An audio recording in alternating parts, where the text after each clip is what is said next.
নমস্কার। শ্রী রামকৃষ্ণ কথামৃত শ্রীম কথিত তব কথামৃতং তপ্ত জীবনং কবিরিভীতং কলমশাপহম শ্রবণমঙ্গলং শ্রীমদাততং ভুবি গিরান্তি যে ভূরিদা জনা।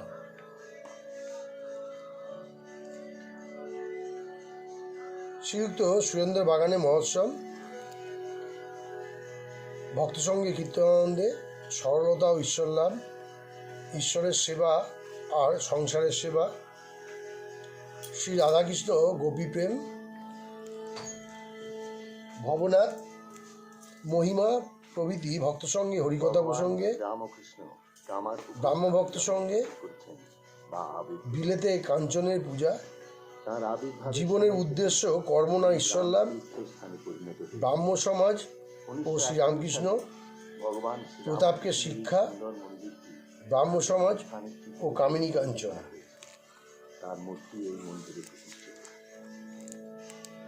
অখণ্ড শ্রী রামকৃষ্ণ কথামৃত, পৃষ্ঠা 446, শ্রীযুক্ত সুরেন্দ্র বাগানে মহোৎসব, প্রথম পরিচ্ছদ। আজ ঠাকুর সুরেন্দ্র বাগানে আসিয়াছেন। রবিবার 2রা আষাঢ়, জ্যৈষ্ঠ মাসের কৃষ্ণা ষষ্ঠী তিথি 15 জুন 1884 খ্রিস্টাব্দ। ঠাকুর সকাল 9টা হইতে ভক্তের সঙ্গে আনন্দ করিতেছেন। সুরেন্দ্র বাগান কলিকাতার নিকটস্থ কাকুগাছি নামক পল্লীর অন্তর্গত। নিকটেই রামের বাগান, যে বাগানে ঠাকুর প্রায় 6 মাস পূর্বে শুভাগমন করিয়াছিলেন। আজ সুরেন্দ্র বাগানে মহোৎসব। সকাল হইতেই সংকীর্তন আরম্ভ হইয়াছে। কীর্তনীয়গণ মাথুর গাইতেছে। গোপীদিগের প্রেম, শ্রীকৃষ্ণের বিরহে শ্রীমতীর শোচনীয় অবস্থা সমস্ত বর্ণিত হইতেছিল। ঠাকুর মুহুর্মুহু ভাবাবিষ্ট হইতেছেন। ভক্তগণ উদ্যান গৃহ মধ্যে চতুর্দিকে কাতার দিয়া দাঁড়াইয়া আছেন। উদ্যান গৃহ মধ্যে প্রধান প্রকোষ্ঠে সংকীর্তন হইতেছে। ঘরের মেঝেতে সাদা চাদর পাতা ও মাঝে মাঝে তাকিয়া রহিয়াছে। এই প্রকোষ্ঠের পূর্বে ও পশ্চিমে একটি করিয়া কামরা ও উত্তর ও দক্ষিণে বারান্দা আছে। উদ্যান গৃহের সম্মুখে অর্থাৎ দক্ষিণ দিকে একটি বাঁধাঘাট বিশিষ্ট সুন্দর পুষ্করিণী। গৃহ ও পুষ্করিণী ঘাটের মধ্যবর্তী পূর্ব পশ্চিমে উদ্যান পথ। পথে দুই ধারে পুষ্পবৃক্ষ ও ক্রোটনাদি গাছ। উদ্যান গিয়ে পূর্বদ্বার হইতে উত্তর ফটক পর্যন্ত আর একটি রাস্তা গিয়াছে, লাল সুরকির রাস্তা। তাহারও দুই পার্শ্বে নানাবিধ পুষ্পবৃক্ষ ও ক্রোটনাদি গাছ। ফাটকের নিকট রাস্তার পূর্বধারে আরেকটি বাঁধাঘাট পুষ্করিণী। পল্লীবাসী সাধারণ লোকে এখানে স্নানাদি করে এবং পানীয় জল লয়। উদ্যান গিয়ে পশ্চিম ধারে উদ্যান পথ, সেই পথের দক্ষিণ পশ্চিমে রন্ধনশালা। আজ এখানে খুব ধুমধাম। ঠাকুর ও ভক্তদের সেবা হইবে। ঠাকুর ও রাম সর্বদা তত্ত্বাবধান করিতেছেন। উদ্যান গিয়ে বারান্দাতেও ভক্তদের সমাবেশ হইয়াছে।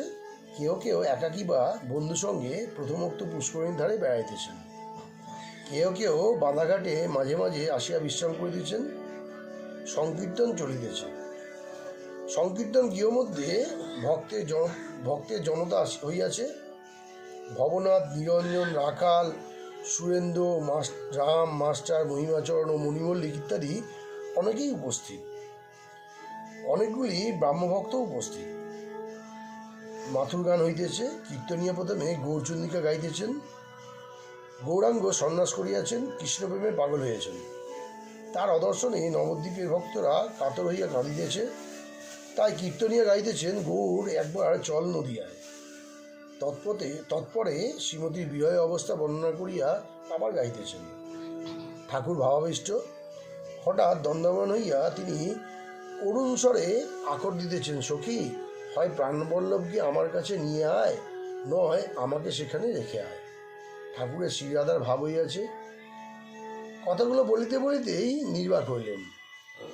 দেহ স্পন্দনহীন, অর্ধনিমিত নেত্র, সম্পূর্ণ বাহ্যশূন্য। ঠাকুর সমাধিস্থ হইয়াছেন। অনেকক্ষণ পরে প্রকৃতিস্থ হইলেন। আবার সেই করুণ স্বর বলিতেছেন, সখী, তার কাছে গিয়ে তুই আমাকে কিনে নে, আমি তোর দাসী হব। তুই তো কৃষ্ণপ্রেম শিখিয়াছিলি প্রাণবল্লভ। কীর্তনদিকের গান চলিতে লাগিল। শ্রীমতী বলিতেছেন, সখী, যমুনার জল আনতে আমি যাব না। কদম্বতলে প্রিয় সখাকে দেখেছিলাম, সেখানে গেলেই আমি বিহ্বল হই। ঠাকুর আবার ভাবাবিষ্ট হইতেছেন। দীর্ঘশ্বাস ফেলিয়া কাতর হইয়া বলিতেছেন, আহা আহা। কীর্তন চলিতেছে। শ্রীমতীর উক্তি গান। শীতল তনু অঙ্গ হেরি সঙ্গ সুখ লালসে হে। মাঝে মাঝে আখর দিতেছেন, না হয় তোদের হবে, আমায় একবার দেখা গো। ভূষণের ভূষণ গেছে, আর ভূষণে কাজ নাই। আমার সুদিন গিয়ে দুর্দিন হয়েছে, দুর্দশার কি দেরি হয় না? ঠাকুর আখর দিতেছেন, সে কালও কি আজ হয় নাই? কীর্তনী আখর দিতেছেন, এতকাল গেল, সে কাল কি আজও হয় নাই? গান। মরিব মরিব সখী, নিশ্চয় মরিব, আমার কানু হেন গুণনিধি কাটে দিয়ে যাব। না পোড়াইও রাধা অঙ্গ, না ভাসাইও জলে, দেখো যেন অঙ্গ পোড়াইও না গো, কৃষ্ণ বিলাসের অঙ্গ ভাসাইও না গো। কৃষ্ণ বিলাসের অঙ্গ জলে না ডারবি, অনলে না দিবি, মরিলে তুলিয়ে রেখো তমালের ডালে। বেঁধে তমালে রাখিবি, তাতে পরশ হবে, কালোতে পরশ হবে। কৃষ্ণ কালো, তমাল কালো, কালো বড় ভালোবাসি শিশু কালোতে। আমার কানু অনুগত তনু, দেখ যেন কানু ছাড়া করে না। শ্রীমতীর দশম দশা, মূর্ছিত হয়ে পড়িয়াছেন। গান। ধ্বনি বেল মুরচিত, হরল জ্ঞান, নাম কইতে কইতেই হাট কি ভাঙলি রাই, তখনই তো প্রাণ সখী মুদিল নয়ন, ধ্বনি কেন এমন হল? এই কথা যে কইতেছিল, কেহ কেহ চন্দন দেয় ধ্বনির অঙ্গে, কেহ কেহ লেউত বিশাল তরঙ্গে। সাধের প্রাণ যাবে বলে কেহ কেহ জল ঢালি দেয় রাইয়ের বদনে, যদি বাঁচে যে কৃষ্ণ অনুরাগে মরে, সে কি জলে বাঁচে? মূর্ছিত দেখিয়া সখীরা কৃষ্ণ নাম করিতেছেন। শ্যাম নামে তাদের সংজ্ঞা হইল। তমাল দেখে ভাবছেন বুঝি সম্মুখে কৃষ্ণ এসেছেন। গান। শ্যাম নামে প্রাণ পেয়ে ধ্বনি ইতি উতি চায়, না দেখি সে চাঁদ মুখ কাঁদে উভরায়, বলে কই রে শ্রীরাম, তোরা যার নাম শুনাইলি কই, একবার এনে দেখা গো। সম্মুখে তমাল তরু দেখিবারে পায়, তখন সেই তমাল তরু পরিনিরীক্ষণ, বলে ওই যে চূড়া, আমার কৃষ্ণের ওই যে চূড়া, চূড়া দেখা যায়। তমাল গাছে ময়ূর হেরে, বলে ওই যে চূড়া দেখা যায়।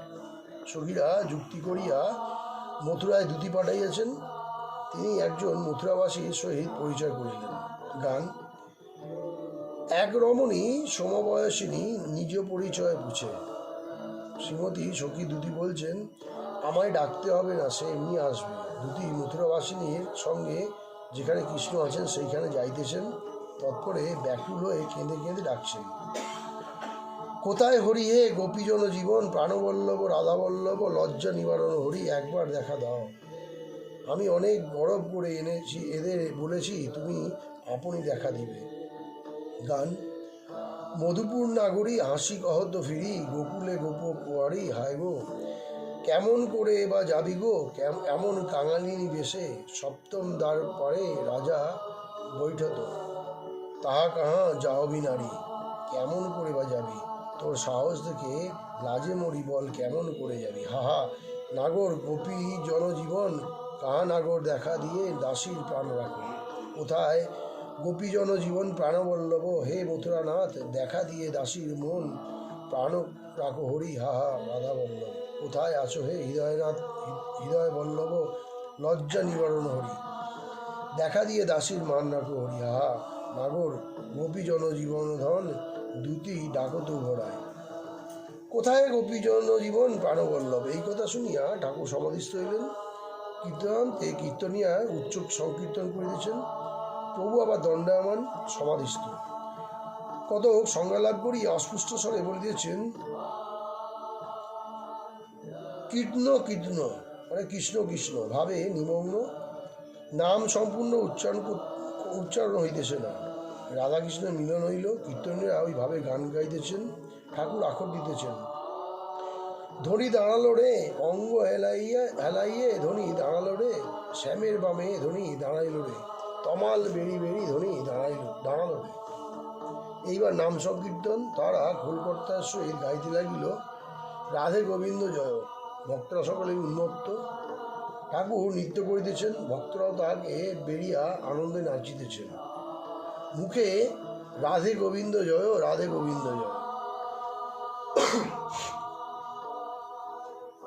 দ্বিতীয় পরিচ্ছদ অখণ্ড শ্রী শ্রী রামকৃষ্ণ কথামৃত, পৃষ্ঠা 449। সরলতা ও ঈশ্বর লাভ, ঈশ্বরের সেবা আর সংসারের সেবা। কীর্তনানন্দে ঠাকুর ভক্ত সঙ্গে একটু উপবেশন করিয়াছেন। এমন সময় নিরঞ্জন আসিয়া ভূমিষ্ঠ হইয়া প্রণাম করিলেন। ঠাকুর তাহাকে দেখিয়াই দাঁড়াইয়া উঠিলেন। আনন্দে বিস্ফোরিত লোচনে সমৃদ্ধ মুখে বলিয়া উঠিলেন, তুই এসেছিস? মাস্টারের প্রতি, দেখো এ ছোকরা বড় সরল। সরলতা পূর্বজন্মে অনেক তপস্যা না করলে হয় না। কপটতা, পাটোয়ারি এসব থাকতে ঈশ্বরকে পাওয়া যায় না। দেখছো না, ভগবান যেখানে অবতার হয়েছেন সেখানেই সরলতা। দশরথ কত সরল, নন্দ শ্রীকৃষ্ণের বাবা কত সরল। লোকে বলে আহা কি স্বভাব, ঠিক যেন নন্দ ঘোষ। ভক্তরা সরল। ঠাকুর কি ইঙ্গিত করিতেছেন যে আবার ভগবান অবতীর্ণ হয়েছেন? শ্রী রামকৃষ্ণ নিরঞ্জনের প্রতি, দেখ তোর মুখে যেন একটা কালো আবরণ পড়েছে। তুই অফিসের কাজ করিস কি না তাই পড়েছে। অফিসের হিসেবপত্র করতে হয়, আরও নানা রকম কাজ আছে, সর্বদা ভাবতে হয়। সংসারী লোকেরা যেমন চাকরি করে, তুইও চাকরি করছিস, তবে একটু তফাৎ আছে। তুই মার জন্য চাকরি স্বীকার করেছিস। মা গুরুজন, ব্রহ্মময়ী স্বরূপা। যদি মার ছেলের জন্য চাকরি করতিস তাহলে আমি বলতুম ধিক ধিক, শতধিক, 100 ছি। মণিমল্লিকের প্রতি, দেখো ছোকরাটি ভারী সরল, তবে আজকাল একটু আধটু মিথ্যা কথা কয়, এই যা দোষ। সেদিন বলে গেল যে আসবে, কিন্তু আর এলো না। নিরঞ্জনের প্রতি, তাই রাখাল বলেছিল তুই এড়েদয়ে এসে দেখা করিস না কেন? নিরঞ্জন বলে, আমি এড়েদয়ে সবে 2 দিন এসেছিলাম। শ্রীরামকৃষ্ণ নিরঞ্জনের প্রতি, উনি হেডমাস্টার, তোর সঙ্গে দেখা করতে গিয়েছিলেন, আমি পাঠিয়েছিলাম। মাস্টারের প্রতি, তুমি সেদিন বাবুরামকে আমার কাছে পাঠিয়ে দিয়েছিলে? তৃতীয় পরিচ্ছদ শ্রী শ্রী শ্রী রাধাকৃষ্ণ গোপীপ্রেম, পৃষ্ঠা 450। ঠাকুর পশ্চিমের কামরায় 2-1 ভক্তের সহিত কথাবার্তা করিতেছেন। সেই ঘরে টেবিল, চেয়ার কয়েকখানা জড়ো করা ছিল। ঠাকুর টেবিলে ভর দিয়া অর্ধেক দাঁড়িয়েছেন, অর্ধেক বসেছেন। শ্রী রামকৃষ্ণ মাস্টারের প্রতি, আহা গোপীদের কি অনুরাগ, তমাল দেখে একবারে প্রেমোন্মাদ। শ্রীমতী এরূপ বিবাহনল যে চক্ষের জল সে আগুনের ঝাঁঝে শুকিয়ে যেত, জল হতে হতে বাষ্প হয়ে উড়ে যেত। কখনো কখনো তার ভাব কেউ টের পেত না। সায়ের দিঘি হাতি নামলে কেউ টের পায় না, সায়ের দিঘিতে হাতি নামলে কেউ টের পায় না। মাস্টার বলছেন, আগে হ্যাঁ, গৌরাঙ্গরও ওরকম হয়েছিল। বন দেখে বৃন্দাবন ভেবেছিলেন, সমুদ্র দেখে যমুনা ভেবেছিলেন। শ্রীরামকৃষ্ণ বলছেন, আহা সেই প্রেমের যদি 1 বিন্দু কারো হয়, কি অনুরাগ, কি ভালোবাসা! শুধু 16 আনা অনুরাগ নয়, 5 শিকা 5 আনা। এরই নাম প্রেমোন্মাদ। কথাটা এই, তাকে ভালোবাসতে হবে, তার জন্য ব্যাকুল হতে হবে। তা তুমি যে পথেই থাকো, সাকারেই বিশ্বাস করো আর নিরাকারেই বিশ্বাস করো। ভগবান মানুষের অবতার হন, এই কথা বিশ্বাস করো আর না করো, তাতে অনুরাগ থাকলেই হলো। তখন তিনি যে কেমন নিজেই জানিয়ে দেবেন। যদি পাগল হতে হয়, সংসারের জিনিসগুলো কেন পাগল হবে? যদি পাগল হতে হয় তবে ঈশ্বরের জন্য পাগল হও। চতুর্থ পরিচ্ছদ অখণ্ড শ্রী শ্রী রামকৃষ্ণ কথামৃত, পৃষ্ঠা 450। ভবনাথ, মহিমা প্রভৃতি ভক্ত সঙ্গে হরিকথা প্রসঙ্গে। ঠাকুর হলঘরে আবার ফিরিলেন। তার বসিবার আসনের কাছে একটি তাকিয়া দেওয়া হইল। ঠাকুর বসিবার সময় ওম তৎসৎ এই মন্ত্র উচ্চারণ করিয়া তাকিয়া স্পর্শ করিলেন। বিষয় লোকেরা এই বাগানে আসা যাওয়া করে ও এই সকল তাকিয়া ব্যবহার করে, এই জন্য বুঝি ঠাকুর ওই মন্ত্র উচ্চারণ করিয়া উপধারণটি শুদ্ধ করিয়া রইলেন। ভবনাথ, মাস্টার প্রভৃতি কাছে বসিলেন। বেলা অনেক হইয়াছে, এখনও খাওয়া দাওয়ার আয়োজন হয় নাই। ঠাকুর বালক সভা বললেন, কই গো, এখন যে দেয় না, নরেন্দ্র কোথায়? একজন ভক্ত ঠাকুরের প্রতি সহাস্যে, মহাশয়, রামবাবু অধ্যক্ষ, তিনি সব দেখছেন। সকলের হাস্য। শ্রীরামকৃষ্ণ হাসিতে হাসিতে, রাম অধ্যক্ষ? তবেই হয়েছে। একজন ভক্ত বলছেন, আজ্ঞা, রামবাবু যেখানে অধ্যক্ষ সেখানে এরকম হয়ে থাকে। সকলের হাস্য। শ্রীরামকৃষ্ণ ভক্তদের প্রতি, সুরেন্দ্র কোথায়? আহা, সুরেন্দ্রর বেশ স্বভাবটি হয়েছে, বড় স্পষ্ট বক্তা, কাউকে ভয় করে কথা কয় না। আবার দেখো, খুব মুক্ত হস্ত, কেউ তার কাছে সাহায্যের জন্য গেলে শুদ্ধ হাতে ফেরে না। মাস্টারের প্রতি, তুমি ভগবান দাসের কাছে গিয়েছিলে, কীরকম দেখলে? তো মাস্টার বলছেন, আগে কালনায় গিয়েছিলাম, ভগবান দাস খুব বুড়ো হয়েছেন, রাত্রে দেখা হয়েছিল, কাঁথার উপর শুয়েছিলেন। প্রসাদিনে একজন খাইয়ে দিতে লাগলো, চেঁচিয়ে কথা কইলে শুনতে পান। আপনার নাম শুনে বলতে লাগলেন, তোমাদের আর ভাবনা কি? সেই বাড়িতে নাম ব্রহ্মের পুজো হয়। ভগবান মাস্টারের প্রতি, আপনি অনেকদিন দক্ষিণেশ্বর যান নাই, ইনি আমাকে দক্ষিণেশ্বর আপনার বিষয়ে জিজ্ঞাসা করছিলেন, আর বলেছিলেন যে মাস্টারে কি অরুচি হয়ে গেল? এই বলিয়া ভবনাথ হাসিতে লাগিলেন। ঠাকুর উভয়ের কথোপকথনের সমস্ত শুনিতেছিলেন। মাস্টারের প্রতি সস্নেহ দৃষ্টি করিয়া বললেন, হ্যাঁ গো, তুমি অনেকদিন যাও নাই কেন, বলো দেখি? মাস্টার তোতো করিতে লাগিলেন। এমন সময় মহিমাচরণ আসিয়া উপস্থিত। মহিমাচরণ কাশীপুরবাসী, ঠাকুরকে ভারী শ্রদ্ধা ভক্তি করেন ও সর্বদা দক্ষিণেশ্বরে যান। ব্রাহ্মণ সন্তান, কিছু পৈতৃক বিষয় আছে, স্বাধীনভাবে থাকেন, কাহারও চাকরি করেন না, সর্বদা শাস্ত্রালোচনা ও ঈশ্বর চিন্তা করেন। কিছু পাণ্ডিত্যও আছে, ইংরেজি সংস্কৃত অনেক গ্রন্থ পড়িয়াছেন। শ্রী রামকৃষ্ণ সহাস্যে মহিমের প্রতি, এ কি, এখানে জাহাজ এসে উপস্থিত? সকলে হাস্য। এমন জায়গায় ডিঙি ডিঙি আসতে পারে, এই যে একবারে জাহাজ। সকলেই হাস্য। তবে একটা কথা আছে, এটা আষাঢ় মাস। সকলে আবার হাস্য। মহিমাচরণের সঙ্গে অনেক কথাবার্তা হইতেছে শ্রীরামকৃষ্ণ মহিমার প্রতি। আচ্ছা, লোককে খাওয়ানো একরকম তারই সেবা করা, কি বলো? সব জীবের ভেতরে তিনি অগ্নিরূপে রয়েছেন, খাওয়ানো কিনা তাকে আহুতি দেওয়া, কিন্তু তা বলে অসৎ লোককে খাওয়াতে নাই।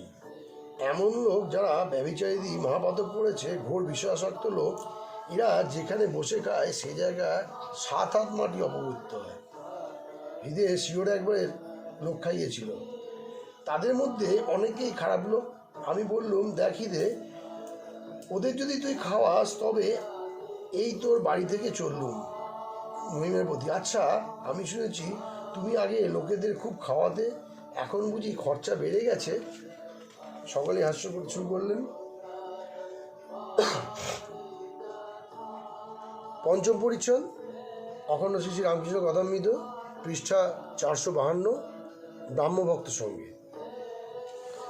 এইবার পাতা হইতেছে দক্ষিণের বারান্দায়। ঠাকুর মহিমাচরণকে বলিতেছেন, আপনি একবার যাও, দেখো ওরা সব কি করছে, আর আপনাকে আমি বলতে পারি না, না হয় একটু পরিবেশন করলে। মহিমাচরণ বলিতেছেন, নিয়ে আসুক না, তারপর দেখা যাবে। এই বলিয়া হু হু করিয়া একটু দালানের দিকে গেলেন, কিন্তু কিয়ৎক্ষণ পরে ফিরিয়া আসিলেন। ঠাকুর ভক্ত সঙ্গে পরমানন্দে আহার করিতে বসিলেন। আহারান্তে ঘরে বসিয়া বিশ্রাম করিতেছেন। ভক্তেরাও দক্ষিণে পুষ্করিণীর বাঁধাঘাটে আচমন করিয়া পান খাইতে খাইতে আবার ঠাকুরের কাছে আসিয়া জুটিলেন। সকলে আসন গ্রহণ করিলেন। বেলা 2টার পর প্রতাপ আসিয়া উপস্থিত। তিনি একজন ব্রাহ্মভক্ত। আসিয়া ঠাকুরকে অভিবাদন করিলেন। ঠাকুর মস্তক অবনত করিয়া নমস্কার করলেন। প্রতাপের সহিত অনেক কথাবার্তা হইতেছে। প্রতাপ বলছেন, মহাশয়, আমি পাহাড়ে গিয়েছিলাম, দার্জিলিংয়ে। শ্রীরামকৃষ্ণ বলছেন, কিন্তু তোমার শরীর তো তত ভালো হয় নাই, তোমার কি অসুখ হয়েছে? আগা তার যে অসুখ ছিল, আমার সেই অসুখ হয়েছে। কেশবের ওই অসুখ ছিল। কেশব অন্যান্য কথা কইতে লাগিল। প্রতাপ বলিতে লাগিলেন, কেশবের বৈরাগ্য বাল্যকাল থেকে দেখা গিয়েছিল। তাকে আহ্লাদামোদ করতে প্রায় দেখা যেত না। হিন্দু কলেজে পড়তেন, সেই সময় সত্যেন্দ্রর সঙ্গে তার খুব বন্ধুত্ব হয়, আর ওই সূত্রে শ্রীযুক্ত দেবেন্দ্রনাথ ঠাকুরের সঙ্গে আলাপ হয়। কেশবের দুই ছিল, যোগও ছিল, ভক্তিও ছিল। সময়ে সময়ে তার ভক্তির এত উচ্ছ্বাস হতো যে মাঝে মাঝে মূর্ছা হতো। গৃহস্থদের মধ্যে ধর্ম আনা তার জীবনের প্রধান উদ্দেশ্য ছিল। লোকমান্য ও অহংকার, আমি কর্তা, আমি গুরু, দর্শনের লক্ষ্য। একটি মহারাষ্ট্রীয় দেশের স্ত্রীর সম্বন্ধে কথা হইতেছে। প্রতাপ বলছেন, এদেশে মেয়েরা কেউ কেউ বিলাতে গেছে। একটি মহারাষ্ট্র দেশের মেয়ে খুব পণ্ডিত বিলাতে গিয়েছিল। তিনি কিন্তু খ্রিস্টান হয়েছেন। মহাশয় কি তার নাম শুনেছেন? শ্রীরামকৃষ্ণ বলছেন, না, তবে তোমার মুখে যা শুনলুম তাতে বোধ হচ্ছে যে তার লোকমান্য হবার ইচ্ছা। এরূপ অহংকার ভালো নয়। আমি করেছি, এটি অজ্ঞান থেকে হয়। হে ঈশ্বর, তুমি করেছো, এটি জ্ঞান। ঈশ্বরই কর্তা, আর সব অকর্তা। আমি করলে যে কত দুর্গতি হয় বাছুরের অবস্থা ভাবলে বুঝতে পারবে। বাছুর হাম্মা হাম্মা আমি করে, তার দুর্গতি দেখো। হয়তো সকাল থেকে সন্ধ্যা পর্যন্ত লাঙল টানতে হচ্ছে, রোদ নাই, বৃষ্টি নাই। হয়তো কষাই কেটে ফেললে মাংসগুলো লোকে খাবে, ছালটা চামড়া হবে, সেই চামড়ার জুতো এইসব তৈরি হবে, লোক তার উপর পা দিয়ে চলে যাবে, তাতেও দুর্গতি শেষ হয় না। চামড়ার ঢাক তৈরি হয়, আর ঢাকের কাঠি দিয়ে অনবরত চামড়ার উপর আঘাত করে অবশেষে কিনা নাড়ি ভুড়িগুলো দিয়ে তাঁত তৈরি করে, তখন ধুনুরির তাঁত তৈরি হয়। তখন ধন্যার সময় তুমু তুমু বলে, আর হাম্মা হাম্মা বলে না, তুমু তুমু বলে, তবেই নিস্তার, তবেই তার মুক্তি। কর্মক্ষেত্রে আর আসতে হয় না। জীব যখন বলে, হে ঈশ্বর, আমি কর্তা নই, তুমি কর্তা, আমি যন্ত্র, তুমি যন্ত্রী, তখনই জীবের সংসার যন্ত্রণা শেষ হয়, তখনই জীবের মুক্তি হয়, আর এই কর্মক্ষেত্রে আসতে হয়। একজন ভক্ত বলছেন, জীবের অহংকার কেমন করে যায়? তো শ্রীরামকৃষ্ণ বলছেন, ঈশ্বরকে দর্শন না করলে অহংকার যায় না। যদি কারোর অহংকার গিয়ে থাকে, তার অবশ্যই ঈশ্বর দর্শন হয়েছে। একজন ভক্ত বলছেন, মহাশয়, কেমন করে জানা যায় যে ঈশ্বর দর্শন হয়েছে? শ্রীরামকৃষ্ণ বলছেন, ঈশ্বর দর্শনের লক্ষণ আছে। শ্রী ভগবতে আছে, যে ব্যক্তি ঈশ্বর দর্শন করেছেন তার 4টি লক্ষণ হয়। 1 বালকবধ, 2 পিশাচবধ, 3 জড়বধ, 4 উন্মাদবধ।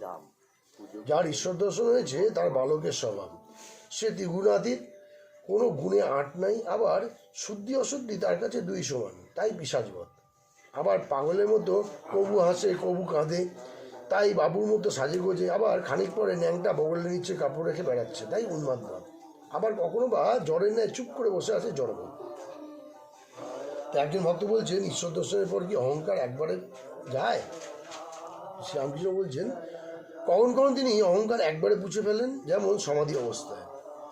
আবার প্রায় অহংকার একটু রেখে দেন, কিন্তু সেই অহংকারে দোষ নাই, যেমন বালকের অহংকার। 5 বছরের বালক আমি করে, কিন্তু কারোর অনিষ্ট করতে জানে না। পরশমণি ছুলে লোহা সোনা হয়, লোহার তরোয়াল সোনার তরোয়াল হয়ে যায়। সোনার তরোয়ালের আকার থাকে, কিন্তু অনিষ্ট করে না। সোনার তরলে মারা কাটা চলে না।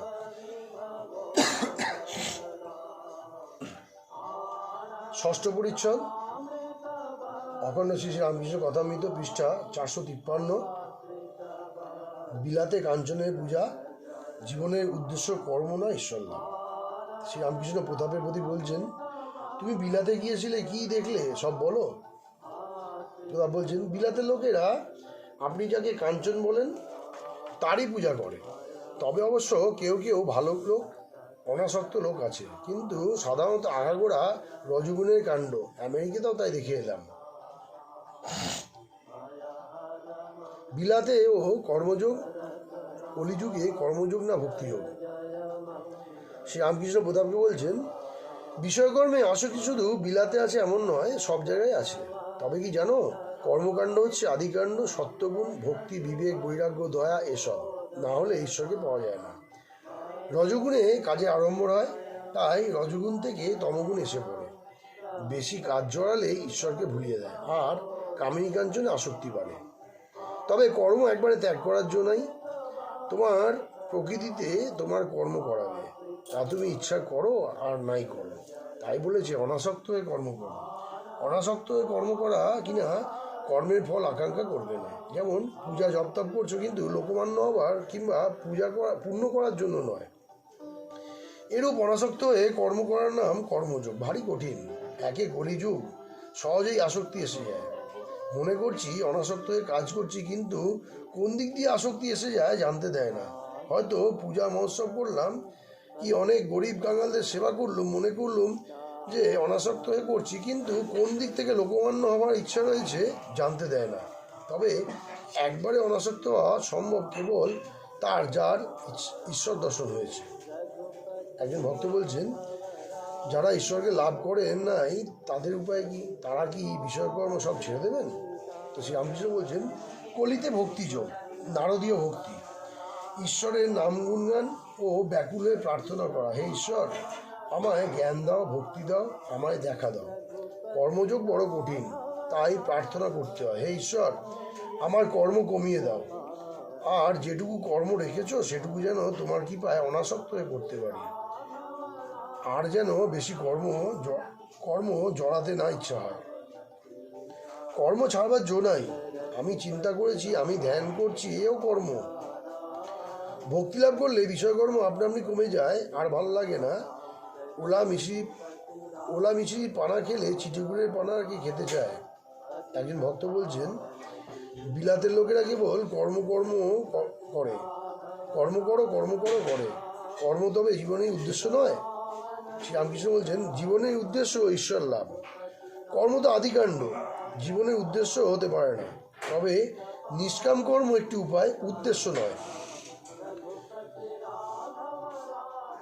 শম্ভু বললে, এখন এই আশীর্বাদ করুন যে টাকা আছে সেগুলি সদ্ব্যয় যায়। হাসপাতাল, ডিসপেন্সারি করা, রাস্তাঘাট করা, কুয়ো করা, এইসব।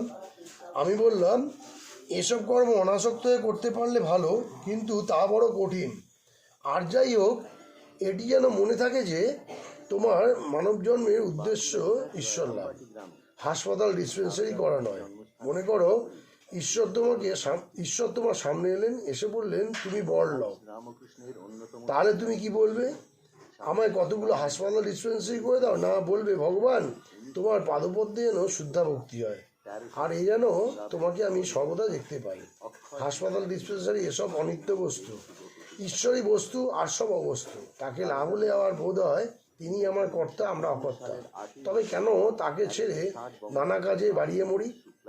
তাকে লাভ হলে তার ইচ্ছায় অনেক হাসপাতাল ডিসপেন্সারি হতে পারে। তাই বলছি, কর্ম আদিকাণ্ড, কর্মজীবনের উদ্দেশ্য নয়। সাধন করে আরও এগিয়ে পড়ো, সাধন করতে করতে আরও এগিয়ে পড়লে শেষে জানতে পারবে যে ঈশ্বরই বস্তু, আর সব অবস্তু। ঈশ্বর লাভই জীবনের উদ্দেশ্য। একজন কাঠুরে বনে কাঠ কাটতে গেছিল, হঠাৎ এক ব্রহ্মচারীর সঙ্গে দেখা হলো। ব্রহ্মচারী বললে, ও হে, এগিয়ে পড়ো। কাঠুরে বাড়িতে ফিরে এসে ভাবতে লাগলো, ব্রহ্মচারী এগিয়ে যেতে বললেন কেন? এইরকম কিছুদিন যায়।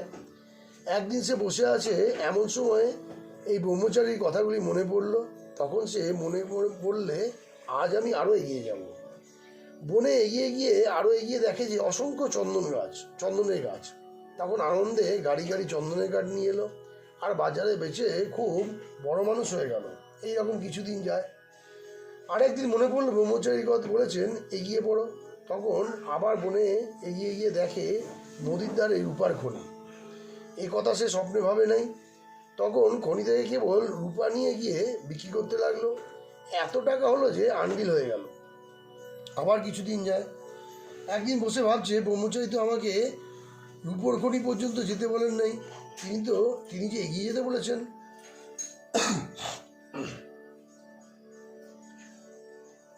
এবার নদীর পাড়ে গিয়ে দেখে সোনার খনি।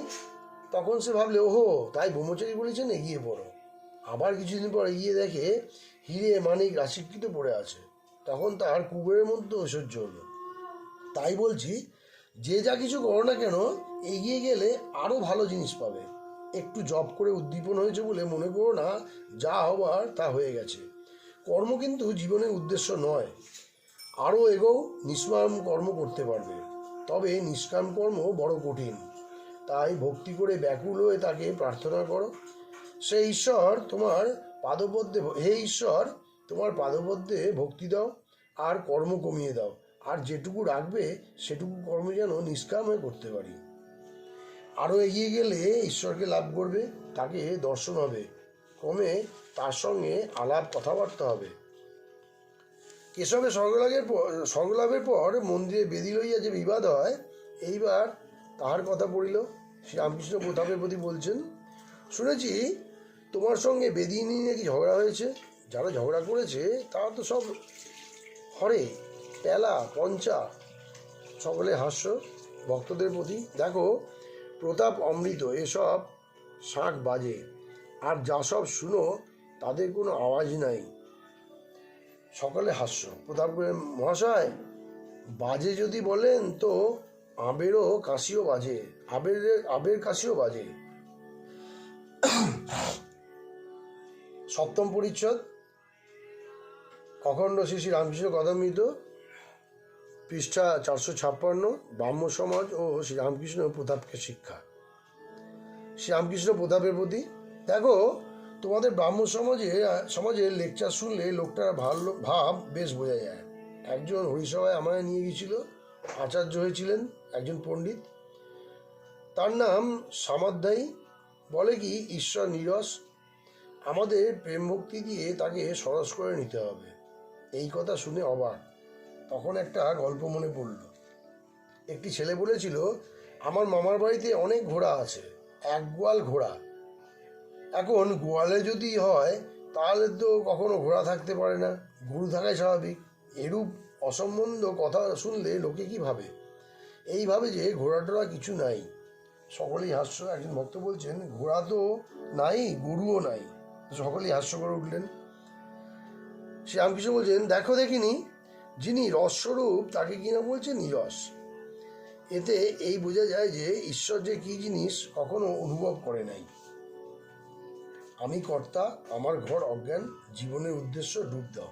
শ্রীরামকৃষ্ণ প্রতাপের প্রতি, দেখো তোমায় বলি, তুমি লেখাপড়া জানো, বুদ্ধিমান, গম্ভীরতা, এসব আর তুমি ছিলে যেন নিতাই গৌর দুভাই।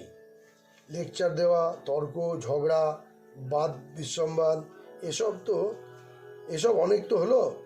আর কি এসব তোমার ভালো লাগে? এখন সব মনটা কুড়িয়ে ঈশ্বর দিকে দাও, ঈশ্বরতে এখন ঝাঁপ দাও। তো প্রধান বলছেন, আগে হ্যাঁ, তার সন্দেহ নাই, তাই করা কর্তব্য, তবে এসব করা তার নামটা যাতে থাকে। শ্যামকৃষ্ণ হাসিয়া বলছেন, তুমি যে বলছো বটে, তার নাম শোনা রাখবার জন্য সব করছো, কিন্তু কিছুদিন পরে এ ভাবটাও থাকবে না। একটা গল্প বলি, শোনো। একজন লোকে পাহাড়ের উপর একখানা ঘর ছিল, কুড়ে ঘর। অনেক মেহনত করে ঘরখানি করেছিল। কিছুদিন পরে একদিন ভারী ঝড় এলো, কুড়ে ঘর টলমল করতে লাগলো।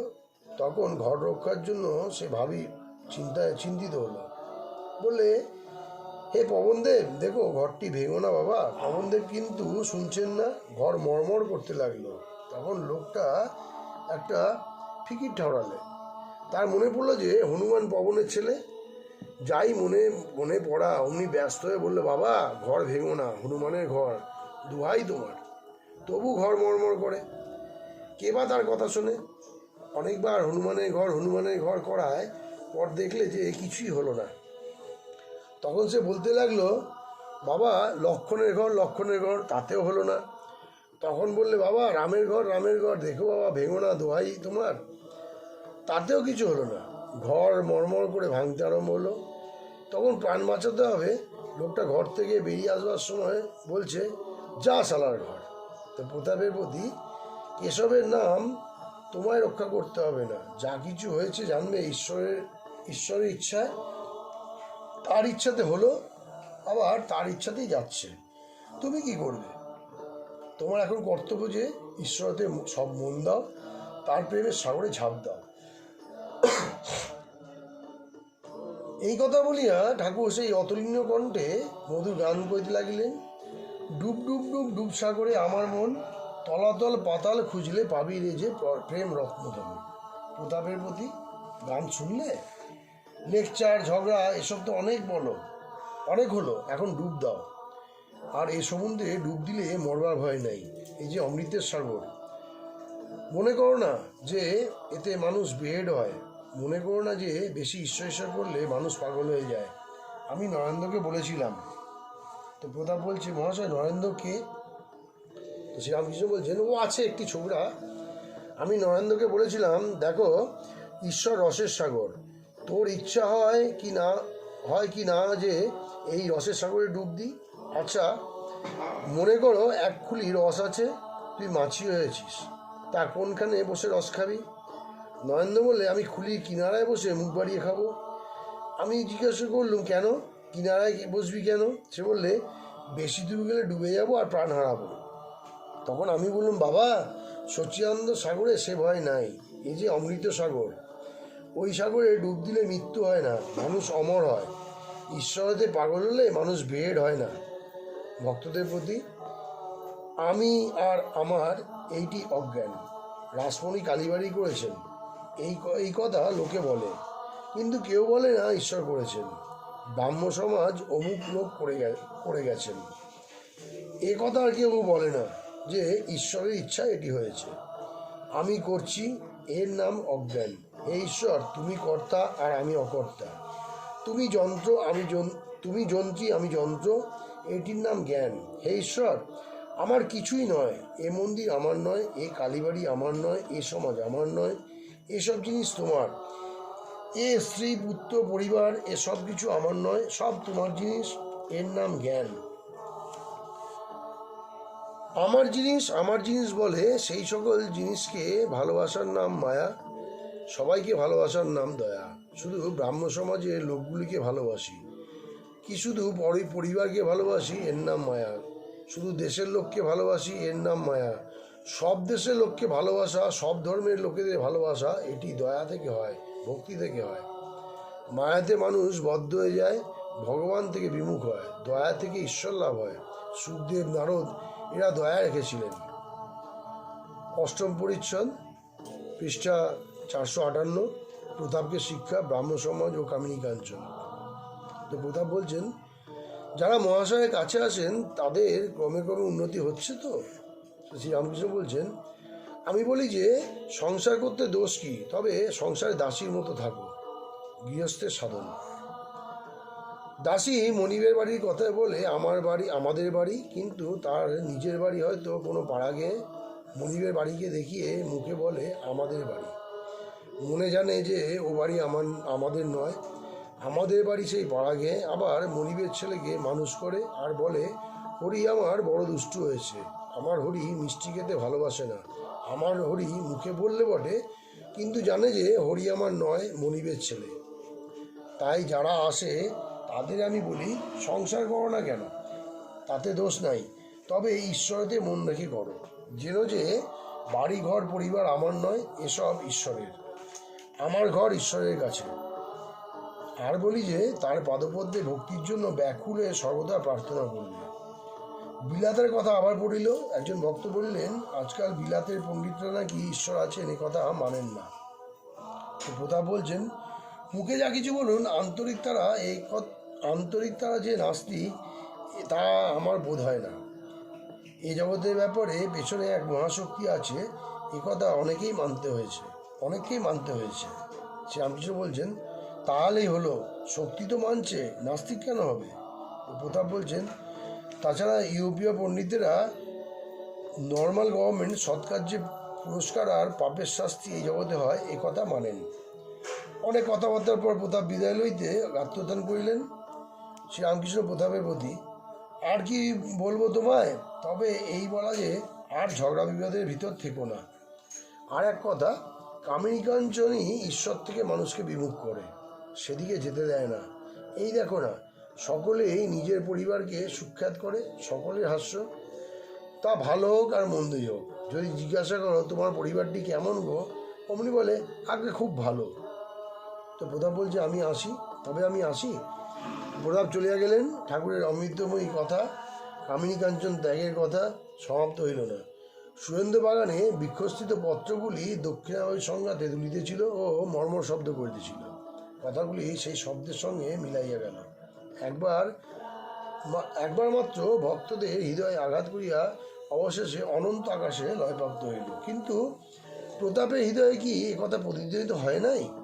কিয়ৎক্ষণ পরে শ্রীযুক্ত মণিমল্লিক ঠাকুরকে বলিতেছেন, মহাশয়, এই বেলা দক্ষিণেশ্বর যাত্রা করুন। আজ সেখানে কেশব সেনের মা ও বাড়ির মেয়েরা আপনাকে দর্শন করতে যাবেন, তারা আপনাকে না দেখতে পেলে হয়তো দুঃখিত হয়ে ফিরে আসবেন। কয় মাস হইল কেশবের স্বর্গারোহণ করিয়াছেন? আজ কয় মাস হইল কেশব স্বর্গারোহণ করিয়াছেন। তাই তার বিদ্যা মাতুরাগুরানী পরিবার ও বাড়ির অন্যান্য মেয়েরা ঠাকুরকে দর্শন করিতে যাইবেন। শ্রীরামকৃষ্ণ মুনি মল্লিকের প্রতি: রসবাবু, একে আমার ঘুমটুম হয় নাই, তাড়াতাড়ি করতে পারি না, তারা গেছে তার কি করব, আর সেখানে তারা বাগানে বেড়াবে চেড়াবে, বেশ আনন্দ হবে। কিয়ৎক্ষণ বিশ্রামের পরিয়া ঠাকুর যাত্রা করিতেছেন। দক্ষিণেশ্বরে যাইবার সময় সুরেন্দ্র কল্যাণ চিন্তা করিতেছেন। সব ঘরে এক একবার যাইতেছেন আর মৃদু মৃদু নাম উচ্চারণ করিতেছেন, কিছু অসম্পূর্ণ রাখিবেন না। তাই দাঁড়াইয়া দাঁড়াইয়া বলিতেছেন, আমি তখন লুচি খাই নাই, একটা লুচি এনে দাও। কণিকা মাত্র লইয়া খাইতেছেন আর বলিতেছেন, এর অনেক মানে আছে, লুচি খাই নাই মনে হলে আবার আসবার ইচ্ছা হবে, সকলে আসছো। মুনি মল্লিক সহস্র বললেন, বেশ তো, আমরাও আসতাম। ভক্তেরা হাসিতেছেন। ওম স্থাপকায় চ ধর্মস্য সর্বধর্মস্বরূপিণে অবতার বৈষ্ণায় রামকৃষ্ণায় তে নমঃ। ওম নমঃ শিব ভগবতে রামকৃষ্ণায় নমো নমঃ। ওম নমঃ শিব ভগবতে রামকৃষ্ণায় নমো নমঃ। ওম নমঃ শিব ভগবতে রামকৃষ্ণায় নমো নমঃ। ওম নমঃ শিব ভগবতে রামকৃষ্ণায় নমো নমঃ। জননী সাদাং দেবী রামকৃষ্ণ জগদ্গুরুম পাদপদ্মতা সিদ্ধ প্রণামি মুহুর্মুহুঃ। ওম সর্বমঙ্গলে শিবে সর্বত্র সাধিকে শরণে ত্র্যম্বকে গৌরী নারায়ণমস্তে। সৃষ্টি স্থিতি বিনাশনং শক্তিবিদ্যা সনাতনী গুণাশ্রয় গুণময়ী নারায়ণমস্তে। শরণাগত দিয়াত্মপরিত্রাণ পরায়ণে সর্বশক্তি দেবী নারায়ণমস্তে।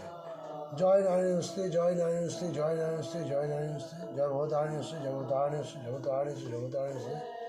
जय महामाया की जय, जय महामाया की जय, जय महामाया की जय, जय महामाया की जय।